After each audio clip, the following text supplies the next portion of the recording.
साहिब जी सभी पुण्य आत्माओं को रेखा दासी चैनल में सत साहिब आप देख रहे हैं जगत गुरु तत्वदर्शी संत रामपाल जी महाराज का अनमोल प्रवचन। सत साहिब जी, सत साहिब। अपनी सोच से पाप मुक्त होने का ये फार्मूला अपनाया कि मैं खाना आज खाऊंगा नहीं, जो जिस खाना बनाने में पाप हुआ इसने फेंकना ठीक नहीं, इसको किसी साधु संत को खिला दूंगा, मेरा भार उतर जाएगा।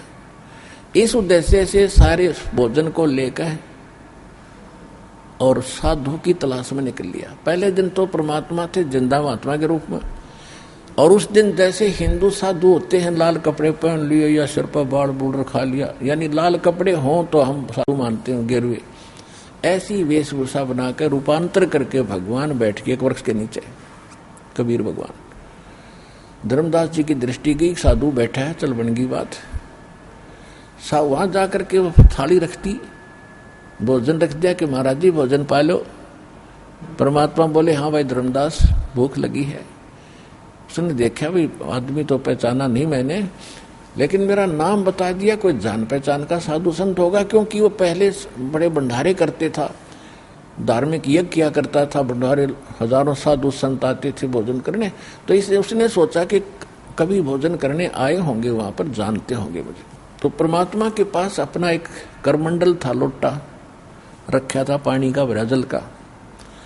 जो ही उसने रोटियों के ऊपर से पर्दा हटाया कपड़ा, परमात्मा ने अपने वो लोटे से जल उठा के एक मंत्र सा बोल के और थाली के उस रोटियों पर छींटे लगा दिए। उस छींटे लगाते ही एकदम जितनी भी रोटी थी सब्जी थी उन सब की चींटी बन गई, और अंडे मुंह में लेकर के वह काली थाली होगी इतनी भर गई उसमें। तब अपने उस वास्तविक रूप में आगे, पहले वाले दिन तो जिंदा महात्मा के रूप में थे।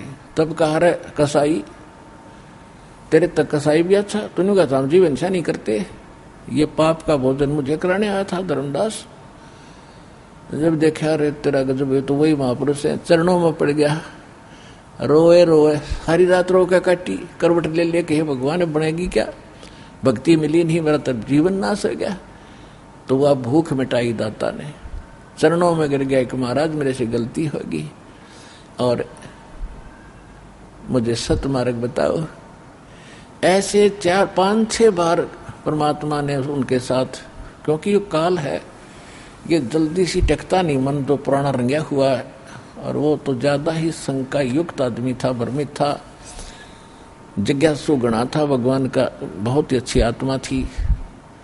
उसके लिए परमात्मा ने बहुत लीलाएं की। तो कहने का भाव ये है पुण्यात्माओं, अब थोड़ी सी आपको परमात्मा की महिमा सुनाते हैं गरीबदास जी की वाणी के माध्यम से। क्योंकि जैसे दास आपको बताता है कि जैसे वर्तमान में जो रामायण है वो तुलसीदास कृत है, और तुलसीदास जी ने लाखों वर्ष पहले घटी हुई घटना रामायण की एज चित्राज कर दी अपनी चौपाइयों में, तो उनको दिव्यदृष्टि प्राप्त होगी थी।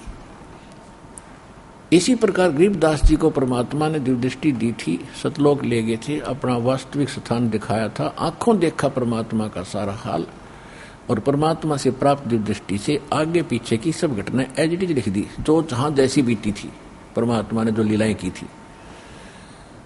और जैसे आप बहुत बार बताता रहा दास के, जैसे संजय को दिव्यदृष्टि दी थी वेद व्यास जी ने धृतराष्ट्र जी को महाभारत का युद्ध कुरुक्षेत्र में देख के वहां बताने की, बैठा बैठा वहां देख रहा था जैसे टीवी चलता सामने, तो वो दिव्यदृष्टि जो व्यास जी ने जी थी वह कुरुक्षेत्र तक काम करे थी, दिल्ली और कुरुक्षेत्र, इस आज्ञा नहीं था उसका ब्याह था, वो इतनी ही दूरदर्शी थी। तो ये दूरदर्शी होती है दिव्यदृष्टियां। तो तुलसीदास जी ने केवल तीसरे यानी त्रेता युग तक का ही दिखा था, और कबीर परमेश्वर ने जो दिव्य दृष्टि अपने प्यारी आत्मा आदरणीय गरीबदास साहिब जी को दी थी, उसने असंख्य जन्मों का पहले का और आने वाले भविष्य का, और जो परमात्मा ने जिन जिन युगों में लीला की वो सारा दिखा था, वो वाणीदास आपको सुनाने जा रहा है। और परमेश्वर ने कबीर सागर में धर्मदास जी ने लिखा है और कबीर वाणी चैप्टर है उसके 136-37 पर बताया है 112 पंथों का वर्णन करते हुए कि 12वां पंथ जो गरीबदास का होगा, जो गरीबदास पंथ चलावेगा, उस पंथ के प्रवर्तक द्वारा यानी गरीबदास द्वारा मेरी महिमा की यथार्थ वाणी पुनः प्रगट होगी। और उस वाणी को कोई समझ नहीं सकेगा, ना गरीबदासी ना कबीरपंथी। उसको समझाने के लिए भी मैं चलकर जाऊंगा उसी गरीबदास के पंथ में। परमात्मा नहीं आए तो अपना कुत्ता भेज दिया पुण्यात्मा आपको भौंक भौंक कर जगाने के लिए। दर्जन का रूप शैल वृंदावन कीनी, तहां मिले धर्मदास करते हैं बहुत अदीनी। यानी साधु संत भक्तों में एक विशेषता होती है, वो नरम बहुत होते हैं। बेसिक ज्ञान का कहीं उनके समझ में नहीं आता है, वो भले ही थोड़ा बहुत ऑब्जेक्शन भी करते हैं, चाहे थोड़े बहुत गर्म भी हो जाते हैं, पर नरमी फिर भी रहती है उनमें, एक गुण होता है। तो क्या बताते हैं परमात्मा, धैर्य गरीबदास जी बता रहे हैं, धैर्यंदा का रूप शैल वृंदावन कीनी। परमात्मा जिंदा रूप बना के और वृंदावन में सैर सपट्टे को गए, तहां मिले धर्मदास करत हैं बहुत अधीनी। बहुरंगी बरियामना कामनी कामी सोई, दर सतगुरु का रूप धनी उतरे हैं लोई। ओए होए, सतगुरु यानी सच्चा ज्ञान देने वाला पृथ्वी पर परमात्मा के अतिरिक्त कोई नहीं होता। और कहते हैं धर सतगुरु का रूप धनी उतरे हैं लोई, के हे जग वालों, हे जनता, परमात्मा स्वयं सतगुरु रूप धारण करके वो धनी कुल मालिक आप ही कबीर रूप, वो कबीर जी धानक रूप में वहां जिंदा महात्मा के रूप में प्रकट हुए। बहुरंगी वरियाम कामनी कामी सोई, दर सतगुरु का रूप धनी उतरे हैं लोई। परम उजागर ज्ञान ध्यान बहुरंगी बाना, तहां मिले धर्मदास आचार विचार दीवाना। कौन तुम्हारी जात कहाँ से आए स्वामी, पूछे पुरुष कबीर धनी साहब नी कामी। परमात्मा उस एक जीव को, धर्मदास जी को तो कहते हैं स्वामी जी आपकी कौन जाति है और कहाँ से आए हो। और कहते हैं कौन तुम्हारी जात कहाँ से आए स्वामी, पूछे पुरुष कबीर धनी साहब नी कामी। गरीबदास जी कहते हैं पुरुष कबीर, परमात्मा कबीर उसको स्वामी कह करके पूछ रहे हैं, निष्काम भाव से, निस्वार्थ भाव से, यानी उसके परमार्थार्थ, उसके जीव उद्धार के लिए, निकट पहुंचने के लिए उस जीव को स्वामी कह रहे भगवान। अब धर्मदास जी क्या कहते हैं, हम वैष्णव बैरागी धर्म में सदा रहाई, कोई सुधर न बैठे संग कल्प ऐसी मनमाही। कि हम वैष्णव परंपरा से संबंधित हैं, वैष्णव धर्म में रहते हैं, हम किसी छोटी जाति वाले को निकट भी नहीं आने देते, हम इतने सुच्चे हैं, ये कहना चाहते। सुन जंदा मम ज्ञाने को अधिक आचार विचारे, हमारी करनी जो करे वो उतरे बहुजल पार। अब जो भी संत, किसी भी संत से भगत दीक्षित है, उस गुरु जी के द्वारा दिए हुए ज्ञान को फाइनल मान रहा है, और कोई उससे मार्ग पूछता भक्ति का तो वो कहता है कि आज जो हमारे गुरुजी जो भक्ति देते हो पार हो जाओगे। तो यही धर्मदास जी ने रटला रखी थी कि हम जो करनी कर रहे हैं ऐसी तुम भी करोगे, यानी गुरु बनाकर भक्ति करोगे तो तुम्हारा बेड़ा पार हो जाएगा। फिर परमात्मा क्या पूछते हैं, बोले धनी कबीर सुनो वैष्णो बैरागी, कौन तुम्हारा नाम गाम कहिए बड़भागी। कहे पुण्यात्मा आपका क्या नाम है, आप कहाँ से आए हो, आपका गाम कौन है, कौन कौम कुल जात कहाँ को गमन किया है, कौन तुम्हारी रैस किन्हें तुम नाम दिया है, कौन तुम्हारा ज्ञान ध्यान सुमरण है भाई, और कौन पुरुष की सेव कहाँ समाधि लगाई, को आसन को गुफा के भरमत रहो सदाई, सालग सेवन कीन बहुत अतिभार उठाई। झोली झंडा धूप दीप अधिक अचारी, झोली झंडा धूप दीप तुम अधिक अचारी, बोले धनी कबीर भेद कहियो ब्रह्मचारी। हमको पार लंघाइयो परम उजागर रूप, जंद कहे धर्मदास से तुम हो मुक्ति स्वरूप। अब परमात्मा की महिमा को गरीबदास जी बता रहे हैं कि उनकी क्या क्या वार्ता हुई आपस में। तो पहले उनकी कितनी प्रशंसा की कि आप तो ऐसे लगते हो जैसे मुक्त हो चुके हो और मेरा बेड़ा पार करो, मैं बहुत दुखी हूं। अगर ऐसा ना परमात्मा उससे कोई कहते तो वो बात भी ना सुनता, हम इतने नालायक हो लिए। अब क्या बताते हैं, परमात्मा ने पूछा कि कौन, बोले धनी कबीर सुनो वैष्णो बैरागी, कौन तुम्हारा नाम गाम कहिए बड़वागी। और कौन कौम कुल जात कहां से को गमन किया है, और कौन तुम्हारी रहस्य किन्हें तुम नाम दिया है। कौन तुम्हारा ज्ञान ध्यान सुमरण है भाई, यानी किस मंत्र का तुम जाप करते हो, तुम्हारा ज्ञान क्या है। और कौन पुरुष यानी किस भगवान की तू पूजा करता है, और कहाँ समाधि लगाई, कहाँ की आशा लगाए बैठे हो, कहाँ जाओगे। फिर कहते हैं को आसन को गुफा के भरमत रहो सदाई, कि कोई गुफा में रहते हो या कोई आपका ठोर ठिकाना कोई आश्रम है या ऐसे ही चलते फिरते रहते हो। और सालग सेवन कीन बहुत अति भार उठाई, आपने घने ये मूर्ति मार्ती ठा रखी, साथ में टाली घंटी घंटी बजान की ले रहे थे कि घना सामान ले रहे हो, आप तो करड़े भगत हो दर्द। और झोली झंडा धूप दीप तुम अधिक विचारी अधिक आचारी, और बोले धनी कबीर भेद कही हो ब्रह्मचारी। और हमको पार लंघाइयो, परमात्मा कह रहे मेरा बेड़ा पार करो, परम उजागर रूप। और जिंद कहे धर्मदास से तुम हो मुक्ति स्वरूप। भगवान कह रहे हैं आपका तो ऐसा लगता है जैसे मोक्ष होया पड़ा है, और मेरे पर भी दया करो, कोई ज्ञान ध्यान बताओ। अब ये बात की तभी वो आगे बात बढ़ी, ना तो सुने भी नहीं उधर से मुसलमान रूप, और फिर अपनी अपनी भक्ति पर काल न सभी दृढ़ करे रखे।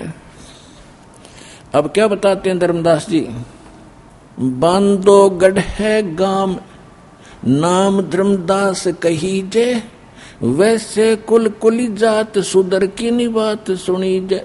सरगुण ज्ञान स्वरूप ध्यान सा लग की सेवा, मन लागिर छड़कंत संत सब पूजे देवा।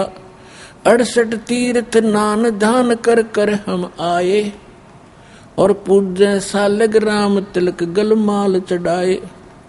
धूप दीप अधिकार आरती करें हमेशा, राम कृष्ण का जाप जप हम रटे शंकर शेषा। नेम धर्म से देह स्नेह दुनिया से नाही, आरूढ़ बैराग और की मानू नाही। फाइनल कर दिया धर्मदास ने कि मैंने जो ज्ञान ग्रहण हो चुका है, मैं कति दृढ़ हूं, आरूढ़ हूं इसके ऊपर, मेरे साथ मैं किसी की मानू नहीं कि मेरी भक्ति में कोई मीन मेघ कोई दोष निकालेगा। तो नेम धर्म से नेह स्नेह दुनिया से नाही, और आरूढ़ बैराग और की मानू नाही।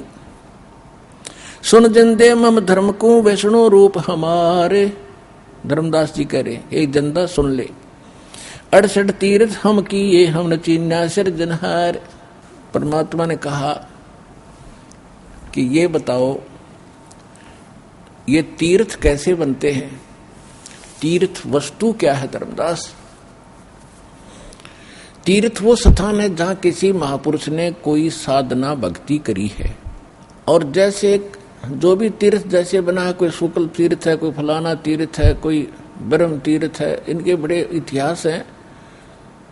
और दास ने आध्यात्मिक ज्ञान गंगा नामक एक पुस्तक है, उसमें बहुत निर्णायक तरीके से लिखा, उसमें आप पढ़ सकते हैं।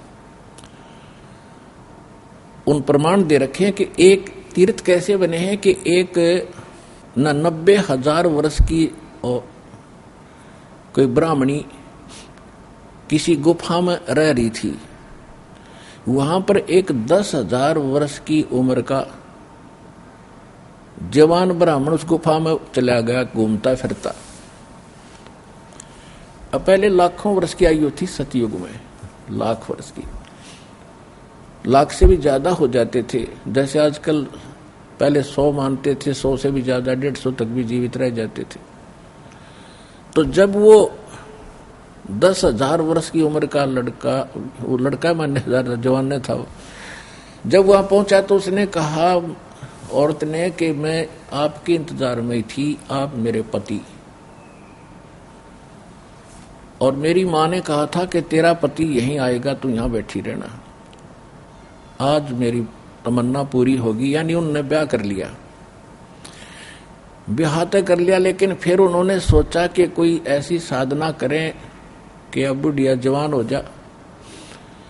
तो उन्होंने एक स्थान गंगा के किनारे जाकर दोनों ने तपस्या करी। कोई देव प्रसन्न हुआ, उसने क्या मांगा कि हम जवान हो जा, अब बुढ़िया जवान होगी। और फिर उन्होंने जवान हो गए तो फिर क्या क्या होगा तो आपने बेरा में बताऊं नहीं। अब उस स्थान पर वृद्ध तीर्थ माना जाता है, माथा टेकने जाएगा तो मोक्ष होगा। बता, ये तीर्थ है, ऐसे बड़े तीर्थ सारे। दूसरी बात है कि जैसे किसी महापुरुष ने कहीं बैठकर कोई भक्ति अपनी की है, जो भी उसने जो साधना की है उसके आधार से उसने जो लोक प्राप्त होना था वो हो गया। उसने उस स्थान पर बैठकर भक्ति करी है, कोई साधना अनुष्ठान किया है, तो वो कर करा कर अपना समेट के ले गया, वो तो जो भक्ति उसने की। अब ये यादगार है पुराणों में जो लिखा है कि उसने वहां ऐसा किया, ये देखने जाओ तो अलग बात है, प्रमाणित करने के लिए सचमुच है कि नहीं, वो तो सेकंड थिंग, वो तो भक्ति नहीं है। आपका विश्वास ना गया लिखे हुए पर, तो वहां देख के पक्का विश्वास हो जाएगा इसमें जो लिखा सही है। यादगार भी याद, इतनी सी बात इन तीर्थों की। अब वो व्यक्ति वहां करके चला गया। जैसे एक अमाम दस्ता होता है ना, जड़ी बूटी कूटन का, लोह का उखड़ सा, और इतना डंडा हो उसका, मुस्सड़ सा लोहे का ही, तो उसमें जड़ी बूटी सामग्री कूटा करें, हवन हवन की भी कूट लेते हैं। इन तीर्थों को तो ऐसा जानो, ये तो अमाम दस्ते हैं, और किसी ने किसी का अमाम दस्ता मांग के उधारा और अपनी हवन की सामग्री कुट्टी उसमें कोई, और वो साफ सूफ करके धो धा के अगले का देते, जो साफा करके देते हैं, वो सारी सामग्री तो निकाल ली, वो धो के दोनों उखड़ मुसड़ दे दिए। अब उसमें फिर भी महक आ रही थी थोड़ी थोड़ी। उन्होंने देखा कि इसमें महक कैसे आ रही है, उन्होंने देखा कि इसमें कोई सामग्री गुट्टी होगी, आज भी महक आ रही है, 1-2 दिन पचवा खत्म होगी। तो जिस स्थान पर कोई साधक साधना करता है वो अपनी सारी भक्ति लेकर चला जाता है। जैसे उसने सामग्री कूटने वाले ने कति झाड़ पूछ कर एक एक दाना निकाल लिया था, और फिर भी वहां जाने से उसका थोड़ा सा वातावरण में फर्क पड़ जाता है। वहां जाने से एक बार नो देखता है, महसूस होता है कि वह बड़ा शांत स्थान है, लेकिन कुछ वर्षों के बाद वो भी शांति खत्म हो जाती वहां से। तो वहां तो जैसे उसने सामग्री कुटी है, आपने भी किसी स्थान पर, किसी भी अमदस्ते में जहां आप कुटोगे वो अमदस्ता हो जाएगा आपका।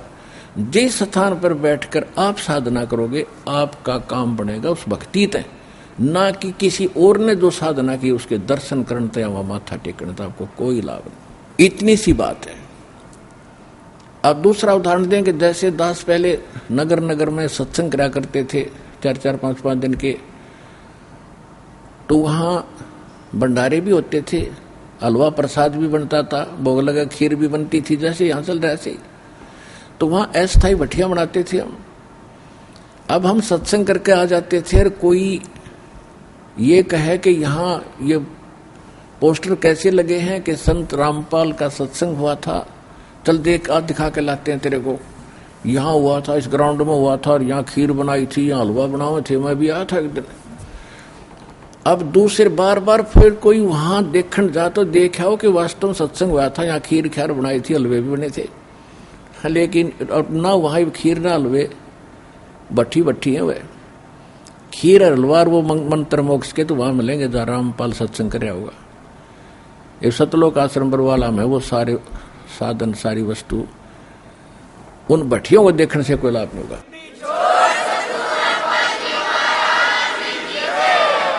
तो जितने भी ये तीर्थ हैं ये ऐसी भट्टी है जिसने जो काम करना था वो करके चला गया।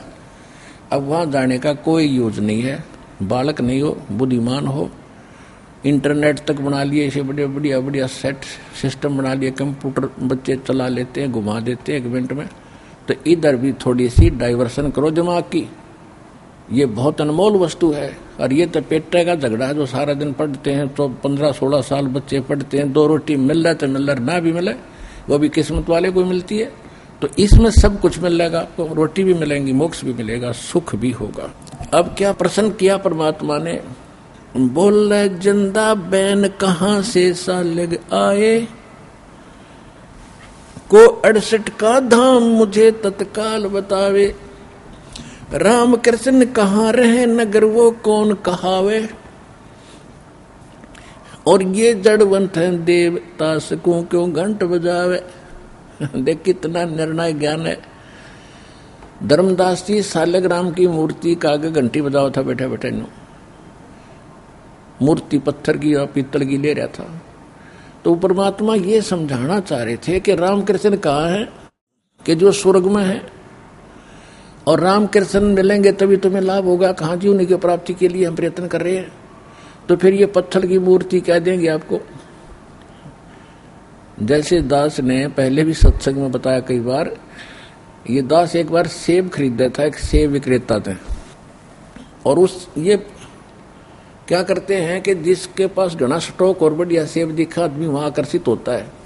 उसने जहां उसने बना रखी थी रैक सी, उसमें नीचे तो ओरिजिनल सेब थी, ऊपर 2-3 उनमें रैक में पत्थर की इतनी गजब की सेब, उससे भी ओरिजिनल से भी सुंदर मूर्ति बनवाकर नो की नो आकार 10-12 रख रखी। तो शाम के समय उसकी जो सेब शाप थी सब छांट छांट के ले जा, जितनी बची हुई में ते छांटे सब उनमें जो बच जा बढ़िया पा जा। तो दास ने भी कुछ सेब खरीदनी थी, वो सेब अच्छी थी नहीं। मैं कहने लगा भाई ये दे दे, ऊपर वाली तार के। ने बोला ये नहीं देनी। मैंने सोचा भाई तू पैसे 2 रुपये फालतू ले ले, बढ़िया माल तो दे दे, ये देनी नहीं ना। मैंने सोचा भाई क्यों नहीं देता। उसने उठा के बाद मेरे उतार के मेरे 3 दे दी गिले पकड़े, और मेरे हाथ में इतना भारा पत्थर वो, और तरह गजब। और दिखे उस ओरिजिनल सेब से भी सुंदर कलर, इतना शानदार बना रखी हुआ पत्थर की। तो कहने का भाव दास का ये है कि उस पत्थर की मूर्ति तो सेब के गुण बताती है, कैसी सेब है। अब उस मूर्ति की ने घर में लिया हुआ और उसने धर ले, और सेब का गुण नहीं दे सकती, वह सेब में लेनी पड़ेगी कहीं मिलोचे। तो परमात्मा बताना चाह रहे हैं कि जो तू ये घंटी बजा पीतल के इन घंटी मूर्ति आ गए, या श्री कृष्ण नहीं है, मूर्ति है उसकी। और श्री कृष्ण तो बात बनी, वो बताओ तू स्वर्ग में, मेरी यहाँ टिंडे लेना है तुम्हें मथुरा में, अकल मारी जा रही तुम्हारी। तो पुण्यात्माओं, दास इन अमर वाणियों को अभी इसलिए ही सुना रहा था क्योंकि आपके हृदय में पहले ये जच है कि कबीर इज गॉड। तो 20 साल के प्रयत्न के बाद आज आप यानी जो यहाँ आने वाले अधिकतर ये स्वीकार कर चुके हैं कि कबीर इज गॉड। तो ईब आपका एक बात समझ में आओगी, और फिर आप दृढ़ भक्त बनोगे। और दृढ़ भक्त बिना भक्ति बन नहीं सकती, क्योंकि कोई न कोई डगमा कर देता है। यही हम फेल होते रहे। राम कृष्ण कहाँ रहे कौन वो नगर कहावे, और ये जड़वंत है देवता से क्यों घंट बजावे। ये तो जड़ है, जड़। इनका के पत्थर पीटे घंटी पीटे है, वो तो जो स्वर्ग में बताओ आप वहां रहते हैं राम कृष्ण। सुने गुने नहीं बात ये पत्थर धात पत्थर के स्वामी, और कहाँ भर में धर्मदास चीन निज पद निज धामी निकामी। यानी इसमें कहाँ भटक रहे हो आप, वास्तविक ज्ञान ग्रहण करो, उससे बात नहीं। राम कृष्ण कोटों गए वो धनी एक का एक, जिंद कहे धर्मदास से बूझो ज्ञान विवेक। ये रामकृष्ण करोड़ों मर लिए तेरे, अरो मालिक जो का तू है। तो कुछ विवेक से ज्ञान को ग्रहण करो, लकीर के फकीर मत बनो। बूझो ज्ञान विवेक एक निज निश्चय आनम, दूजा दोजख जात कहाँ पूजो पासानम। जठरग्नि से राख साख सुनियो धर्मदासा, और तज पत्थर पाषाण छोड़िया बुद्धि आशा। या बुद्धि यानी जो आशा तो लगा रहा है, ये कमजोर आशा है, इसे मोक्ष नहीं होगा, ना ये भगवान है। कहते जठरग्नि में राख साख सुनो धर्मदासा, कि जिसने माँ के पेट में भी तेरी रक्षा करी। जठराग्नि जहाँ जले थी, जहाँ पर बच्चा पलता है बनता है माँ के गर्भ में, उसके साथ में ही मालिक ने एक ऐसी इंडस्ट्री ला रखी है पेट में। हम खाना खाते हैं, हम तो 10 मिनट में इसमें डालकर निश्चिंत हो जाते हैं, ये करें वो करें। उसके बाद तो अंदर फैक्ट्री चालू होती है। हम कच्चा पक्का बनाते हैं, क्योंकि रोटी कति घनी फूक जाए तो वह काम नहीं करे, और फिर उसके बाद पुनः उनको फूका जाता है पेट में। इनको फूकने के लिए आप सिंपल सी रोटी सब्जी बनाने के लिए कुकर नारा लाओ, ये बना रखे कुकर, सीटी मारे, आग नरी जलाओ, जब जाके सब्जी थोड़ी सी नरम होती है, और फिर अंदर फिर परमात्मा उसको, वो परमात्मा की फैक्ट्री जो अंदर जठराग्नि जिसको कहते हैं, वह फिर से इसको कत्ती फूक के और इसमें से न्यारे न्यारे अंश बना के और मल अलग करके, पेशाब अलग करके और अलग से डिश करती है। और वहाँ इतनी गर्मी होती है, जब इसको पुनः जलाया जाएगा तो वहाँ कितनी हीट होगी। और उसका ना उस हीट का ना कि शरीर पे इफेक्ट, ना उस छोटे से मासूम बच्चे के शरीर पे आंच नहीं आने देता जाता। तो कहते जिसने तेरी रक्षा वहां करी वो है समर्थ, वो है पूर्ण परमात्मा। और सारे ब्रह्मांडों को रच के जिसने रचा है उसका ध्यान दो, जिसमें गीता ज्ञानदाता भी कहता है कि तू तत्वदर्शी संत की प्राप्ति के उपरांत परमेश्वर के उस परम पद की खोज करनी चाहिए, जहां जाने के बाद साधक फिर लौटकर संसार में कभी नहीं आते। और जिस परमेश्वर ने सब ब्रह्मांडों की रचना की है, जो सबका सृजनहार है, कहते उसको उसकी पूजा कर और ये अपने मनमुखी साधनाएं त्याग दे। जठरग्नि में राख साख सुनो धर्मदासा, और तज पत्थर पाषाण छोड़िया वो दी आशा। अनंत कोट ब्रह्मांड रचे और सब तज रहे नियारे, जिंद कहे धर्मदास से जाका करो विचारे। सारे ब्रह्मांडों को रच के और उनसे अलग उनके ऊपर ही रहता है। अब जैसे वैज्ञानिक ने वायुयान बना दिया और उसके अंदर बैठ गया ठाठ से, वो चालू कर दिया, चल भाई। अब वो वैज्ञानिक उस जहाज ने सिर पर नहीं ठहरा, उसके अंदर बैठा और बैठा अपना भोजन करा, उसके अंदर यह सारे सिस्टम हो रहे। तो इसी प्रकार परमात्मा ने सब ब्रह्मांडों को बना के छोड़ दिया, उसमें चाबी भर दी वचन से, अरे उन पर घूम रहे ठाठ से, उनको क्या सिर दर्द है। तो विज्ञान, इस नकली विज्ञान में अंतर हो सकता है, कोई डिफेक्ट आ सकता है, उस मालिक के विज्ञान में कोई अंतर नहीं आ सकता। जो उसने बोल दिया सो फाइनल होता है। अनंत कोट ब्रह्मांड रच सब तज रहे नियारे, जिंद कहे धर्मदास से जाका करो विचार। जाका करो विचार सकल जिन सृष्टि रचाई, वार पार नहीं कोई बोलत है सब गट माही। बोलत है धर्मदास सुनो जिंदा मम बाणी, और कौन तुम्हारी जात कहाँ से आए प्राणी। ओए होए, भगवान तो उसको स्वामी करे और धर्मदास जी भगवान को कहते ए जीव ए प्राणी तू कहां से आया, तेरी क्या जाति है। तो बोल रहा बहुत गणा। बोलत है धर्मदास सुनो जिंदे मम बाणी, कौन तुम्हारी जात कहां से आए प्राणी। सरगुण सेवा सारे है निर्गुण से नहीं ने, सुन जिंदे जगदीश तू हमें शिक्षा क्या दे। कहते मैं तो सरगुण पूजा करता हूं मूर्तियां की, मैंने निर्गुण से कोई लेना देना नहीं। और तू मुझे क्या दीक्षा देता है जिंदा, मैं सब ज्ञान से परिपूर्ण हूं। बोले जिंद कबीर सुनो बाणी धर्मदासा, हम खालिक हमसे खलक ये सकल हमरा प्रकाशा। अब देखो परमात्मा ने कहा कि बोले जिंद कबीर सुनो बाणी धर्मदासा, सुन मेरे वचन। हम खालिक, खालिक माने सारी सृष्टि का रचने वाला, और हमसे ये खलक या सारी सृष्टि मेरे से ही बनी है, और ये सकल हमरा प्रकाशा।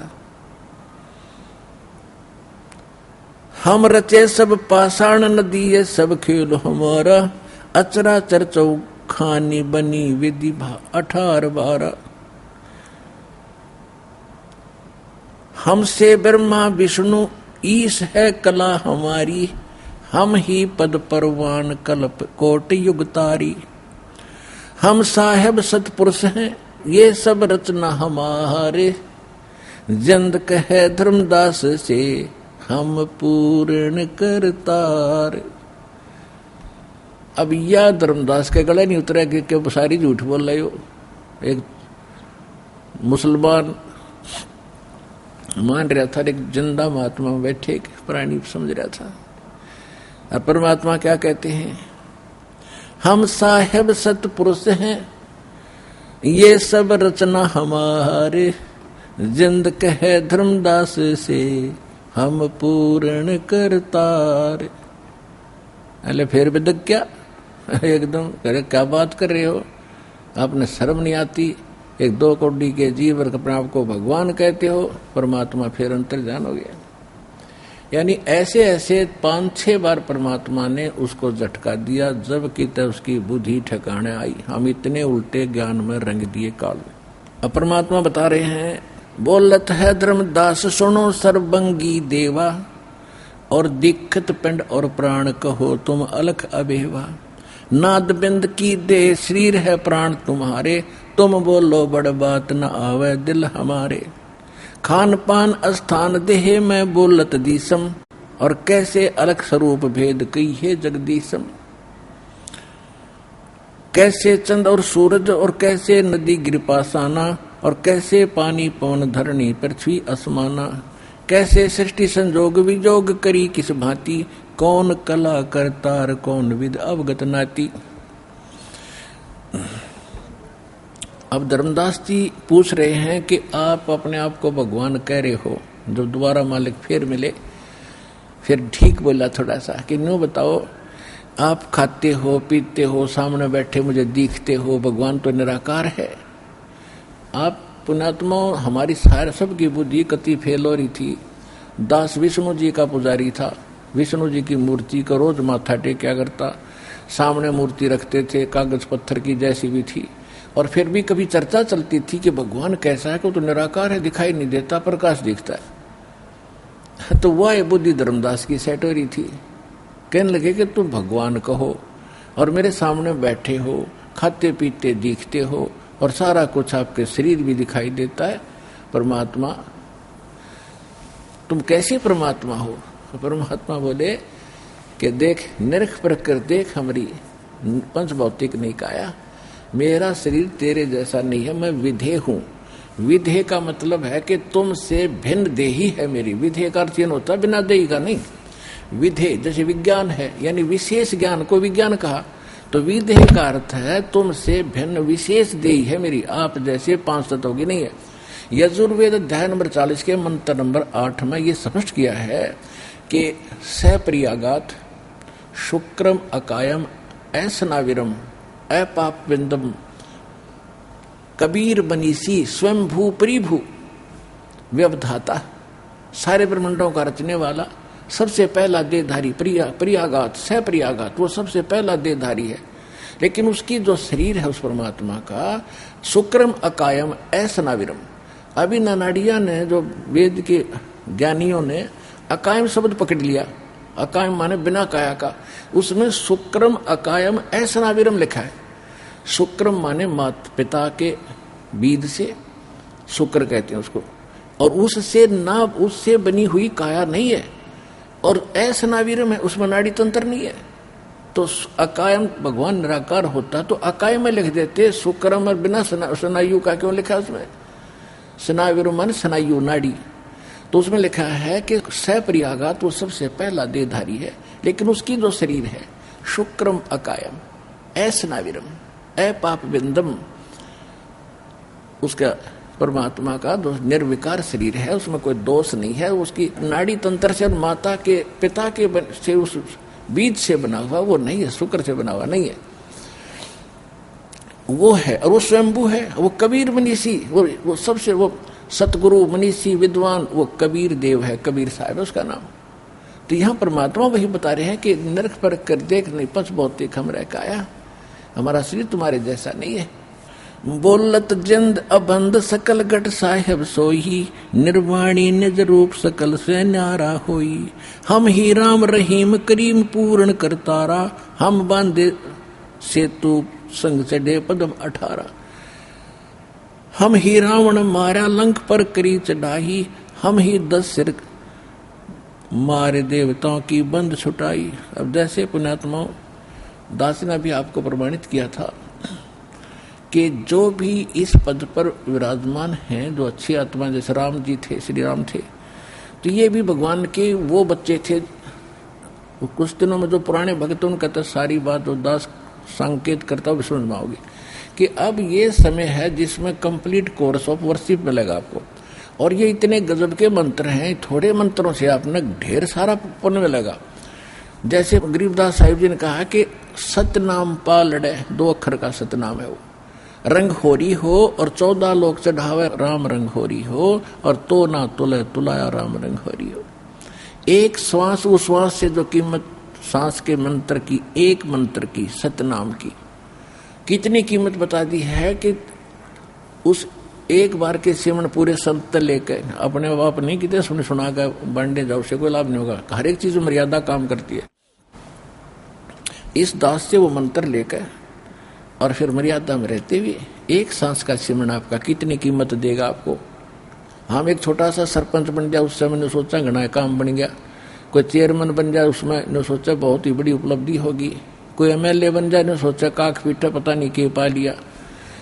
और मंत्री, मुख्यमंत्री, प्रधानमंत्री एक टुकड़े का बन जाता है तो घनी ऊंची अपनी महिमा मान लेता है।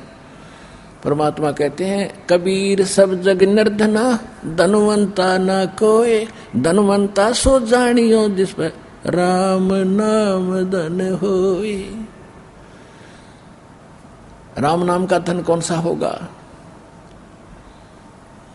राम नाम जप कर थर होई, ओम सोहम मंत्र दोई। ये क्लियर भी कर दिया गरीबदास जी ने कि राम नाम ये है, इसको जप के स्थायी स्थान प्राप्त करो। और ये है वो सतनाम, 2 अक्षर का, बार बार नहीं बताऊंगा। तो यहां बताया कि सतनाम पालड़े रंग होरी हो, एक तखड़ी के एक पालड़े में एक सांस के नाम की कीमत धर दो। और 14 लोक चढ़ावे राम रंग होरी हो, 3 लोक पासेंग धरे रंग होरी हो, तो ना तुले तुलाया राम रंग होरी हो। कि अगर तुम यहाँ खुशी मनाना चाहते हो तो इस राम नाम की भक्ति कर ले। राम के रंग में रंगने के बाद फिर यहाँ का सुख भी तुम्हें तभी प्राप्त होगा। न नकली होली करते हो, लाल पीले कपड़े कर लेते हो, इससे कोई लाभ नहीं होगा। कल किसी का उकचुक हो जाती है, कोई डेथ हो जाती है, मना के दिखाओ होली। एक भगत कह रहा था हमने 11 साल हो गए कोई त्योहार नहीं मना लिया। हमारे परिवार में कोई ऐसी मृत्यु हो जाती है, कोई रिश्तेदारी में हो जाती है, हमने त्योहार मना के नहीं देख लिया। तो परमात्मा कहते ये होली राम रंग की होली ग्रहण करो तुम, इसमें फिर होली भी या है असली होली तय। तो कहते हैं इस सतनाम का एक मंत्र की इतनी कीमत है। जैसे इस दास का जन्म किसान परिवार में हुआ और हमारे घर पर ये सेठ लोग, बिजनेस व्यापारी गेहूं बाजरा ज्वार सौदा लेने आते थे। तो हमारे पिताजी पहले कहते थे भाई लाला जी आपकी तखड़ी दिखा, इसके में इसमें गड़बड़ ना होनी चाहिए। जब दिखाता था लो जी, और थोड़ी बहुत त्रुटि होती थी तो उसी कणक से जैसे गेहूं तोलना हो, थोड़े से 4-10-20 गेहूं उठाए दाने और एक साइड में डाल दिए, वो एररलेस होगी, उसमें त्रुटि नहीं रही। वो पासिंग कह रखी मानी जाती, वो पासिंग था उसमें पड़ी रह थी, वो सौदे में नहीं आती थी। और उसी तरफ बट्टे रख देते थे फिर, और दूसरे पलड़े से फिर भर भर कर तोल के वो 10, 20, 50, 100 मन गेहूं तो ले जाते थे। तो सौदा तो वो गेहूं का वो था, 100 मन 50 मन जो लिया उन्हें, और वह 5 से 4 दाने पड़े थे वो एक साइड में, वो सौदे में नहीं आते। तो कहते हैं सतनाम एक पालड़े में रंगोरी हो और दूसरे में 14 लोक चढ़ावे, जिसमें विष्णु जी का लोक, शिव जी का लोक, दुर्गा जी का लोक, ब्रह्मा जी का लोक, धर्मराज का लोक और ब्रह्म लोक, और फिर ये ऊपर के गोलोक और फलाने लोक सारे मिला दे। ये तो एक पालड़े में धर दे, इनकी कीमत खाक नहीं है उसके सामने।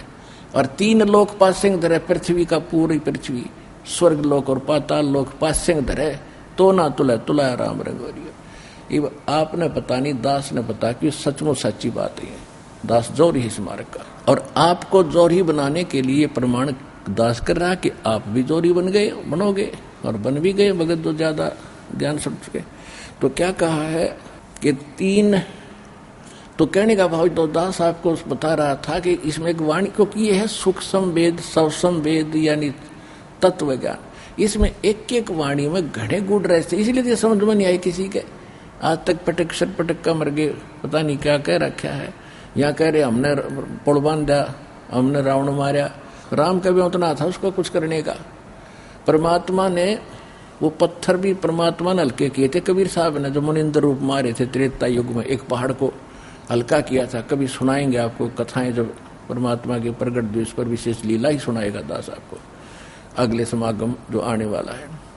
तो कहने का भाव है कि उसमें वो भी परमात्मा ने दया करी थी, क्योंकि ये राम कृष्ण भी उसी के बच्चे हैं। ये घने भक्ति धन के संग्रहित था, घने भक्ति धन थे, और वो भक्ति इस समय प्राप्त करी थी उन्होंने, किसी युग में, किसी कलयुग के इस बिचली पीढ़ी में। और जो पार नहीं होंगे वो काल के फंस जाएंगे। अरे ये इतनी कमाई आप तो रोजाना ना जाने कितने सांस का सिमरण करते हो, और एक सिमरण की इतनी कीमत, और सारे जीवन में पता नहीं कितनी कमाई कर लोगे। और यदि आप पार नहीं हुए फिर फंस गए काल के। स्वर्ग में राजा बना, स्वर्ग का देवता बना देगा, माँ स्वर्ग में ले जाएगा, सबको अलग अलग जो भक्ति करे और सबकी नारी नारी स्थानों पर, आपको भिन्न भिन्न स्थानों पर इसका बेनिफिट देगा। साथ में इसका अपना एक कमीशन है वो लेता है, और पूंजी आपकी खत्म होगी। अरे रामकृष्ण हर की फिर भी गणिया बच जाती है। ऐसे जो पुण्यात्मा बनते हैं तो उन्हीं में से ये फिर सिलेक्ट करता है, अपने पुत्र रूप में पैदा करता उन आत्माओं को। उनकी पूंजी तो वह अपनी ओर से, अरे उसके उनको दुरुपयोग करके उनको पाप का भागी और बनवाता है। और जहां जब वो रामकृष्ण रूप में जब विष्णु जी आए, विष्णु जी भी तो उसी के बच्चे हैं, तो विष्णु बने किसी, वो भी कभी इस कलयुग में मालिक की पूजा कर रहे हैं, तो उनको जब दुख होता है तो वो भी साथ वही देता है जाके। जब रावण नहीं मर रहा था, पसीने आ गए थे उसके रामचंद्र जी के, जब परमात्मा ने जाके गुप्त रूप से जब उसकी नाभि में ठोका था तीर, वो तो सामने बराबर का योद्धा था, राम के तो छक्के छुड़ा रखे थे उसने रावण ने। तो कहने का भाव ये है, कहते धनी का जगत का पेख ना पेखा, धनी का नाम ना लेखा। जो कर रहा था उसका पता भी कोई नहीं क्या। तो यहाँ वो बता रहे हैं कि हमने ही कराया था सारा काम। तुम रामकृष्ण को तो सिर्फ एक महिमा दी थी कि इनके पुजारी हैं, भक्ति की आस्था बनी रही। इस कलयुग तक भक्ति की आस्था बनाए रखने के लिए आपके हृदय में मालिक ने स्वयं आगे ना आकर के, चाहे को किसी की पूजा करे, उसी के माध्यम से जाकर उसका फल दे आई। और काल ये चाहता है कि भक्तिहीन हो जा, इसी भक्ति कराऊं करती नकली, और ये भगवान से आस्था उठ जा। जैसे सारा चीन नास्तिक बनवा दिया, महात्मा बुद्ध बेच के रूस नास्तिक कर दिया। अरे थोड़े कुछ दिनों में यहाँ भी नास्तिक कैसे हो रहे थे, हम के कौन सी भक्ति करें थे, माया माया लूटने की होड़ ला रखी थी, बस किसी तरह बन जाओ। तो ये चाहता था कि भगवान से दूर हो जाए, गलत साधना करें, भगवान से कोई लाभ मिले नहीं, और ये फिर खत्म हो जाए कहानी। और भगवान ने चाहा था किसी प्रकार इस युग तक, इस समय तक इनमें थोड़ी बहुत आस्था भी जागती रहेगी ना, तो फिर थोड़ी भी जोत जलती रह जाए, उसमें और घी डाल दे और फिर शुरू होगी, नो की नो उभरेगी। तो दास डाल लेगा सत्य भक्ति का घी आपकी जलती हुई जोतों में, ये फिर प्रफुल्लित हो जाएंगे। फिर क्या कहते हैं, छिन में धरती पग धरूं और छिन छिन में धरती पग धरो और दादे संग सृष्टि संजो होगे पद अमान न्यारा रहूं इस विद दिन दुनी वियोग। बोलत है धर्मदास जिंद जननी को थारी तेरी माँ कौन है तेरे माता पिता कौन है कौन पिता परवेश कौन गतरैन आधारी क्यों उतरे कल माही कहो सब भेद विचारम और तुम निज पूर्ण ब्रह्म कहाँ अनपान आहारण कि जब आप परमात्मा हो तो फिर भोजन भाजन क्यों करते हो भगवान भूखा है मेरे आग्रह। वाह भैया। कौन तुम्हारा धाम नाम सुमरण क्या कहिए और तुम व्यापक कल माही कहो कहाँ साहेब रहिए। परमात्मा क्या बताते हैं गगन सुन में हम रहे और व्यापक सब ही ठोरे हृदय रन हमार है ये फूल पान फल मोरे। परमात्मा कहते हैं कि मैं गगन मंडल में गगन शून्य में हम रहे यानी सबसे ऊपर के स्थान पर आकाश में अर्श कुर्स पर श्वेत गुमट है जहां सतगुरु का डेरा और व्यापक सब ही ठोड़। परमात्मा बता रहे हैं कि मैं ऊपर रहता हूं सतलोक में और मेरी शक्ति सब जगह व्यापक है। जैसे सूर्य कितनी दूर है पृथ्वी से और उसका ताप उष्णता उसकी प्रकाश और यहाँ पर पूरी पृथ्वी घूम रही है जो इसके सामने है। इसी प्रकार परमात्मा बताते हैं मैं कहीं पर भी हूँ मेरा रेंट विशेष ठिकाना तो वहां पर है लेकिन वहीं से मेरी शक्ति सब जगह काम करती है। जंद कहे धर्मदास सुनो सतगुरु की बाणी हम ही संत सुजान हम ही हैं सारंग पानी हम उतरे तुम काज सुन से किया पियाना। ओए होए। परमात्मा कहते हैं हम तेरे लिए आए हैं और वहां से प्रस्थान करके गति करके आया हूं। और ये वेद बताते हैं परमात्मा वहां रहते हैं सच ऊपर के लोक में भवनो ऊपरी तिष्ठति और वहां से गति करके आते हैं अच्छी आत्माओं के मिलते हैं। ये भगवान खुद कह रहे हैं गरीबदास जी बता रहे हैं हम उतरे तुम काद सुन से कियो पियो न सुन शिखर से तो ऊपर के आसमानों की चोटी से मैं नीचे आया हूं और शब्द रूप धर दे समझ बाणी सुर ज्ञाना नहीं नाद नहीं व्यंद नहीं पांच तत्व आकारम गुड़ीला ज्ञान अमान हंस उतारूं पारम नरख परख कर देख नहीं भौतिक हम रह काया हम उतरे तुम काज नहीं कुछ मोह न माया। मैं तो तेरे लिए आया हूं पुण्यात्मा तुझे समझाने के लिए आप काल के जाल में फंस गए और तेरे को दलदल से निकालने के लिए आया हूं। गगन सुन में धाम है वो अवगत नगर नरेश अगम पंथ कोई पावे नहीं ये खोज शंकर शेष। बोलत है धर्मदास सुनो सतगुरु सैलानी निरख परख से न्यारा भेद कुछ अकल अमानी सुन जंदे जगदीश शीस पगत शरण तुम्हारे और पौमी आसन साज कहो तुम अदर अदारे। हमारी अकल ऐसी है नो कह सुन जिंदा जगदीश तेरा पैर पग शीस सारा कुछ दिखे तुम मेरे सामने बैठा नो का मैं ऊपर रहता हूं। अब बता इतनी अकल हमारे अंदर है। तुम सुख सागर रूप अनूप जो अदर रहाई नहीं पिंड नहीं प्राण तो किससे बोलो गुसाई। अब नो जब तेरा शरीर नहीं है और नो का विधेय बताओ बोलो कैसे। तो परमात्मा ने कहा कि ये शरीर देख मेरा तेरे जैसा नहीं है।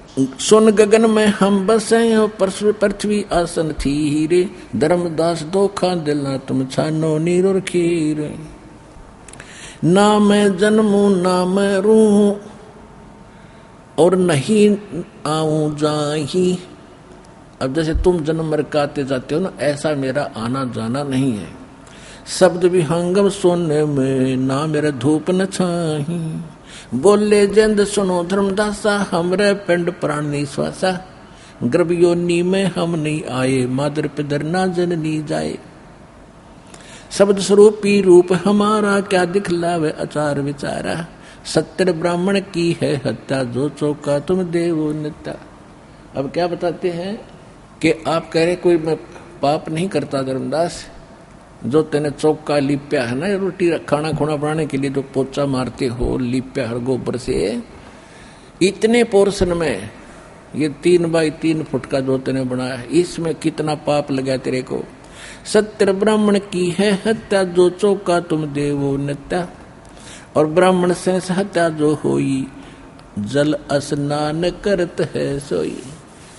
एक ब्राह्मण यानी भगत की हत्या का तुम कितना पाप बताते हो, एक ब्रह्म हत्या का, और कितने सुमन कर लो उस भी पाप ना कटे। तो ये इस तूने परमात्मा के चाहे छोटे बच्चे न मार दे, और चाहे बड़े को, किसी राजा के लड़के को, चाहे तो नवजात शिशु को मार दे कोई, और चाहे 10, 15, 16 साल के को मार दे, राजा को दुख बराबर होया करे। तुम चाहे तो किसी मनुष्य ने मारो, और चाहे छोटे जीव ने मारते हो, उसका पाप भगवान के दरबार में, उसके बच्चे सबका एक जैसा दुख है उसको। तो इसलिए क्या बताते हैं, तुम जो स्नान किया तेने इस तालाब में, और देख तेरे लोटे में पानी जो तू इसमें भर के लाया था, पवित्र जल कहते हो तीर्थ का, देश में कितने कीट वो जीव चल रहे हैं। तो वो एकदम सतब तो रहा, फिर सुनता है भगवान की वाणी को। सत्य ब्राह्मण की है हत्या, जो चौका तुम देवो नित्या। ब्राह्मण 1000 हत्या जो होई, जल स्नान करत हो सोई। चौके कृमि कीट मर जाई, सूक्ष्म जीव जो दर्शे नाही। जो दिखते नहीं वो भी बहुत से ऐसे जीव हैं जो मर जाते हैं। लिपा पोती जैसे पोचे लगाते हो। तो पुण्यात्माओं, यहाँ क्योंकि समय ये थोड़ा होता है और ज्ञान बहुत ज्यादा बताना होता है, क्योंकि ये ज्ञान आपने कभी सुना नहीं। रामकृष्ण की महिमा तो थोड़ी बता दें तो भी आप सारी समझ जाते रहे, घंटे में सारा कुछ फैसला हो लेता आपका, हमारा प्रवचन का भी आप सुन लेते। अब इसमें प्रत्येक पॉइंट पे आपका क्लियर करना जरूरी होता है कि कहीं आपको और चिंता ना बन जाए, मुश्किल से सिर चढ़ते। अब ये समस्या ना आ जा किसी भक्त के मन में कि पहले तो लिपा पोती करते थे, आजकल तो ऐसी फर्श हो गया, उस पर फिनाइल लगाए जाते हैं, पोचे मारे जाते हैं, तो पाप तो उनको भी होगा। हाँ होगा, लेकिन ऐसा है कि जैसे कोई किसी ने ड्राइविंग लाइसेंस बनवा लिया और वो गाड़ी चला रहा है, और उससे किसी कारण से कोई दुर्घटना हो जाती है और कोई इंसान भी, मनुष्य भी मर जाता है, तो सबसे पहले जांच अधिकारी उसका लाइसेंस देखेगा। ड्राइविंग जो परफेक्ट आदमी है को जान के गाड़ी उठा लिया, तो अनजान है तो फिर इसने बकवाद करी है, जो भी चला नहीं जानता। तो यदि जिसके पास लाइसेंस है उससे कोई दुर्घटना हो जाती है तो वो 100% बरी हो जाता है लगभग। एक उसको सिर्फ यह है कि जान के मारा नहीं, कि गाड़ी में गड़बड़ होगी, उसका बचाव बहुत हो जाता है। और जिसके पास लाइसेंस नहीं है और वो गाड़ी चला रहा है और उससे कोई ऐसी घटना घट जाती है, सीधी सजा है, 2 से होनी है। तो और जिसके पास डुप्लीकेट लाइसेंस है वो भी दोषी, वो भी सीधी सजा। तो इसीलिए जो जब तक आप इस परमेश्वर कबीर जी के उस सच्चे या तो भगवान आए थे, यशदास को भेजा अभी तक, या जिन महापुरुषों को मालिक ने आदेश दिया था उनको कंप्लीट कोर्स आगे बताने की आज्ञा नहीं थी। जैसे आदरणीय धर्मदास जी को, आदरणीय नानक साहिब जी को, आदरणीय गरीबदास साहिब जी को, इनको गुरुपद दिया था भगवान ने, लेकिन इनकी प्रतिज्ञा दिला दी थी कि इस मार्ग को आगे नहीं बताना, सिर्फ प्रथम मंत्र देते रहना। और वो भी परंपरागत सही चलता, तो लाइसेंस वो भी जैसे एक हैवी लाइसेंस, एक लाइट होता है, वो लाइट सा काम करे था, तो वो तक था उनके पास, प्रथम मंत्र देते थे बस। अरीब कति से ट्रेला चला लियो, ऐसा दे देंगे लाइसेंस बना के, कोई दिक्कत नहीं आओगे। तो उस समय तो नकली लाइसेंस जिसने और किसी के पास है, जब तक आप इस शरण में नहीं आए तब तक आप कोई पुण्य भी करते थे, कोई गुरु भी बना रखे थे, या बिना बनाए भी कोई साधना करते थे, उससे आपको, या श्री राम कृष्ण विष्णु ब्रह्म की जो साधना, ब्रह्मा ब्रह्म की साधना करते थे, दुर्गा की, चाहे कोई गुरु भी उनका अधिकारी बना भी रखा होगा, तब तक दोनों ही आपने पाप और पुण्य दोनों भोगने पड़े, क्योंकि वो अधिकारी हैं ही नहीं इस गुरु पद पे आने के। ना ब्रह्मा को कंप्लीट स्पिरिचुअल नॉलेज, ना विष्णु जी को, ना शंकर जी को, ना दुर्गा जी को, और ना इस ब्रह्म को। तो इनके द्वारा बनाए वो दिए गए उपदेश मंत्र भी इनकम्प्लीट, यानी वो पूर्ण ऑथराइज नहीं है मोक्ष मार्ग के। तो इसलिए उनकी साधना करने से, बताए मार्ग से, पुण्य करने से तो दोनों मिलते थे आपको, पाप भी और पुण्य भी आपके दोनों डिपॉजिट होते रहे। तो इस प्रकार से आप मोक्ष नहीं प्राप्त कर सके। और अब क्या होगा, अब आपका जो लाइसेंस बनाया जाएगा इसमें आपसे अब जैसे आपके वो पाप नहीं लगेंगे जो पोछा लगाते हो, कहीं स्नान भी करते हो, अपने कार्यवश आते जाते भी हो, और किसान खेती करता है उसमें इतना पाप बताया कि 1 हलाई और 1000 कसाई, इतना पाप एक किसान को लगता है। 1 हलाई में, हलाई बोलते हैं 1 एकड़ जमीन 200 फुट लंबी 40 फुट चौड़ी, इस क्षेत्र में हल से ऐसे गुड़ाई करते थे, चक्कर काट काट के हल से। तो इस इतने पोर्शन में इतना पाप आली को हो जाता है, 1000 कसाई को पाप लगता है। अब फिर उसे पुण्य भी होता है, जब खेती वो तैयार करता है, जीव जंतु ना जाने को पशु भी खाते हैं, पक्षी भी खाते हैं, और चींटी भी ले लेकर बिलों में घुस जाती है, वो पुण्य होता। तो दोनों लिख दिए जाते हैं, उसके पाप भी और पुण्य भी। ऐसे ही मजदूर कस्सी से काटता है, ना जाने कितने कीड़े मकोड़े काटता है, तो वो पाप उसके अलग लिखे जाएंगे। तो इसी पर जब हम इस परमात्मा की भक्ति से इस मंत्र सतनाम दास से उपदेश ले लोगे, फिर आप पर ये लागू नहीं होंगे, क्योंकि आप ट्रेंड कर दिए गए हो। इच्छा कर मारे नहीं, बिन इच्छा मर जावे, कहे कबीर तास का पाप नहीं लगावे।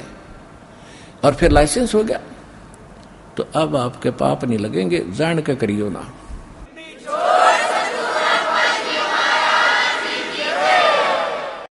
और गीता जी अध्याय नंबर 18 में भी स्पष्ट किया हुआ है कि ये कर्तव्य जो कर्म है आपके।